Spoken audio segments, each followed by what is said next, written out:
किया न भोगे औलाद, औलाद का किया न भोगेगा बाप।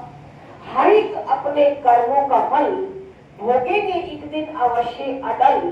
अरे बंदे तू जागो जाग, हर सिमरन में लागो लाग। कि हमें ये जीवन मिला है तुम्हारी सिमरन के लिए, अच्छे कर्म करने के लिए ये जीवन मिला है। श्रीमद् भागवत महापुराण के अंदर कथा है कि सुनकर राजा परीक्षित हाथ जोड़कर श्री सुखदेव जी से बोले कि हे महाज्ञानी सुखदेव जी, आपकी अमृत वाणी को सुनते हुए मेरा हृदय तृप्त नहीं होता है। कि जब इतनी कथा सुनकर राजा परीक्षित अपने हाथ जोड़कर श्री सुखदेव जी से बोले कि हे महाज्ञानी सुखदेव जी, कि आपकी ये अमृत रूपी वाणी कथा सुनकर मेरा हृदय अभी तक तृप्त नहीं हुआ।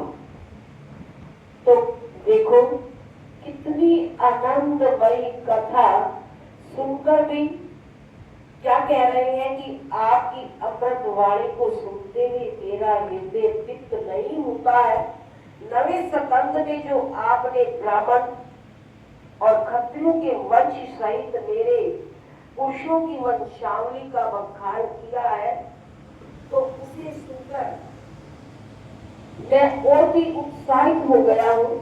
फिर आपने अंत में जो यदुकुल का वर्णन किया है, वह तो और भी रमणीय है कि हे बोले भगवान श्री कृष्ण चंद्र जी का चरित्र जो संसार के लिए कल्याणदायक हुआ, कि जो इस संसार के अंदर भगवान कृष्ण ने चरित्र किए, जो लीलाएं की, चमत्कार किए, खेल किए, कि हमको भगवान कृष्ण का चरित्र जो संसार में कल्याणदायक हुआ, जिससे कितने ही जीवों का पालन हुआ और आगे भी होगा।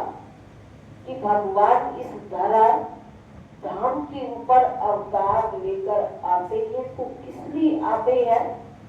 हम जीवों का उद्धार और सुधार करने के लिए। कि वरना हमें तुम्हें कौन जानने वाला था, कौन पहचानने वाला था? कि मुझे कौन जानता था? तेरी बंदगी से पहले मुझे कौन पूछता था? तेरी बंदगी से पहले कि कोई भी पूछने वाला भी ना होता अगर गुरुदेव का हमारे सिर के ऊपर हाथ ना होता। कि अगर गुरुदेव तेरा सहारा ना होता तो इस जहां के अंदर हमारा गुजारा भी ना होता। तो सतगुरुदेव की हम सबको जब क्षण मिली, जब से हम गुरु महाराज जी के चरणों में आने लगे, तो हमारा मोल पड़ गया। जीवन का मूल्य क्या है, कि ये जीवन क्या है, कि जीवन किस लिए मिला है, तो इन सब बातों का ज्ञान हमें होने लगा। तो इसलिए गुरु महाराज जी के चरणों के अंदर हम सभी यही एक ही प्रार्थना करें, चरण शरण में रख लो गुरु जी, मेरा भी उद्धार करो। चरण शरण में रख लो गुरु जी, मेरा भी उद्धार करो। इनसे मेरी स्वीकार करो, अर्जी मेरी स्वीकार करो। इनसे मेरी स्वीकार करो,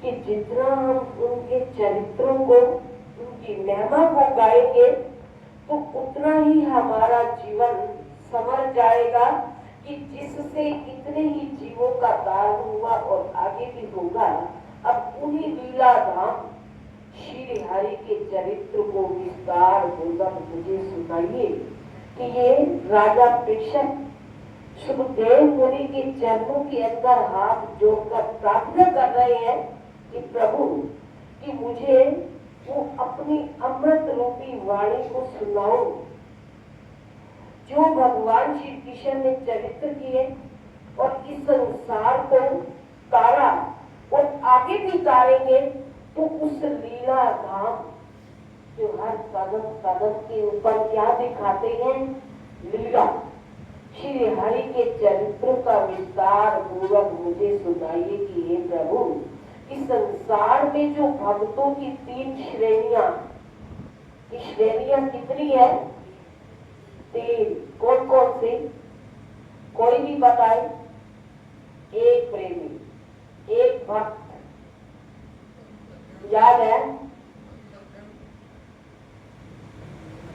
कि पहली श्रेणी है मुक्त, दूसरा है मुमुक्षु और तीसरा है विषयी। कि हमेशा अपने मन को मोक्ष की ओर ले जाए, कि यही इच्छा हो कि मेरे जीवन का मोक्ष हो, कि और इस संसार की रंगरलियां मौज मेला ये देखने में क्या नजर आता है? सच्चा। और असलियत में देखा जाए तो इनमें सुख नहीं, कि जो सुख पाओ राम भजन में, जो सुख पाए राम भजन में, सो सुख नहीं अमीरी में, भली पूरी सबकी सुन लीजो कर गुजरान गरीबी में। कि जो सुख प्रभु के नाम से मिलता है वो संसार से नहीं मिलता। तो अगर हमने मोक्ष पद को पाना है तो हमेशा कि उस रास्ते को, उस मंजिल को अपनाए कि जिससे हमारा जीवन मोक्ष की ओर जाए, हमें मुक्ति मिले। और दूसरा है वो मुमुक्षु, कि अगर हमें मोक्ष की इच्छा है तो कर्म के जीवन के अंदर वैसा ही अपनाए कि कर्म हमेशा ऊंचा हो, जो बुलंदियों को छू जाए। कहते हैं ना कि जीवन कर्म क्षेत्र है, कि जीवन के अंदर कर्म करते जाओ लेकिन फल की इच्छा कभी भी ना रखो। और तीसरा है विषय, कि इन विषयों से अपने आप को बचा कर रखो। कि विषय कितने हैं? श्री गुरु महाराज जी ने, प्यारे श्री महाराज जी ने हमारे लिए सत्संग के लिए कितना वक्त दिया, समय दिया, कि इन सब साधनों को समझाने के लिए कि हमारा शरीर किससे बना है, 5 तत्व क्या है, 25 प्रकृतियां कौन सी है और 5 विषय कौन से हैं।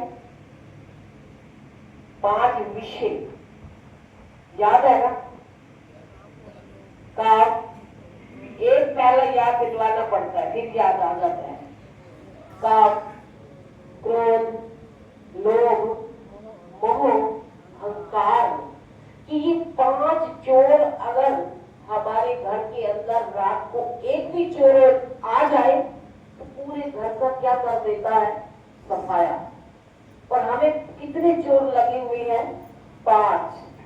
तो इसलिए श्री गुरु महाराज जी ने अपनी सुंदर वाणी के अंदर ये फरमाया कि एक चोर भी कम नहीं, एक चोर भी कम नहीं, करने को कंगाल 5 जिस ग्रह बसे तो ताकत कौन हवा, तो उसकी जिम्मेवारी कौन लेगा? तो वहां जिम्मेवारी गुरु महाराज जी नहीं लेंगे, प्यारे श्री महाराज जी नहीं लेंगे। कि प्यारे श्री महाराज जी ने अपने मुखारविंद से ये वचन फरमाए कि हम उनकी चाबनी लेंगे कि जो श्री गुरु महाराज जी के, प्यारे श्री महाराज जी के वचनों अनुसार अपने जीवन को बनाएगा, चलाएगा, जीवन के अंदर वैसे कर्म करेगा। कि जो गुरु महाराज जी ने हम सबको ब्रह्म ज्ञान का उपदेश दिया, तो उसको अपने दिलो जिगर के अंदर बसाकर चलेंगे तो जामनी तो उसकी होगी ना, कि ऐसे नहीं कि हम तो संसार के पीछे लगे रहे, परिवार के बने रहे अंदर से, और कहे कि गुरु महाराज जी ने हमारी जामनी नहीं ली। तो ऐसा तो नहीं होता कि जामनी उसकी होती है जो गुरु का बनकर रहता है, सब कुछ गुरु को सौंप देता है कि अब सौंप दिया इस जीवन का, जब सौंप दिया इस जीवन का सब भार तुम्हारे हाथों में है, जीत तुम्हारे हाथों में और हार तुम्हारे हाथों में, तो उसे ना हार की चिंता ना जीत की चिंता, तो उसकी हार भी किसमें बदल जाती है,